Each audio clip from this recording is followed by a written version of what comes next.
पाकिस्तान की कैद से लौटे अभिनंदन 2 महीने तक नहीं कर पाएंगे ये काम। ये है इसकी बड़ी वजह। पाकिस्तान की हिरासत से बाघा बॉर्डर के रास्ते भारत पहुंचे वायुसेना के MiG-21 के फाइटर पायलट अभिनंदन वर्धमान अगले 2 महीने तक लड़ाकू विमान नहीं उड़ा पाएंगे। इस अवधि में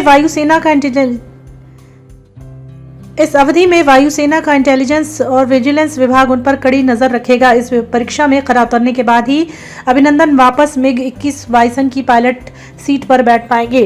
भारत सहित पूरी दुनिया की सेनाओं में यह मानक फिक्स है कि जब भी कोई उनका सैनिक दुश्मन की कैद से छूटकर आता है तो उसकी पूरी जांच की जाती है। ये जांच सामान्य नहीं होती। स्वास्थ्य की रूटीन जांच करने के बाद वायुसेना अभिनंदन को अपने केंद्र में ले जाकर पूरे शरीर को स्कैन किया जाएगा। इन मशीनों से अभिनंदन के शरीर के पूरे कपड़े उतरवाकर यह जांच की जाएगी कि दुश्मन ने उनके शरीर में कोई उपकरण तो फिट नहीं कर दिया। फिर उनसे मशीनों के माध्यम से पूछताछ होगी। इसके बाद उन्हें घर भेज दिया जाएगा। 1 सप्ताह की छुट्टी के बाद अभिनंदन ड्यूटी पर तो लौट आएंगे, लेकिन उन्हें विमान उड़ाने का काम नहीं दिया जाएगा। उन्हें शुरुआत में सामान्य ड्यूटी पर रखा जाएगा। इस दौरान वायुसेना का इंटेलिजेंस और विजिलेंस विभाग उनकी हर गतिविधि पर कड़ाई से नजर रखेगा।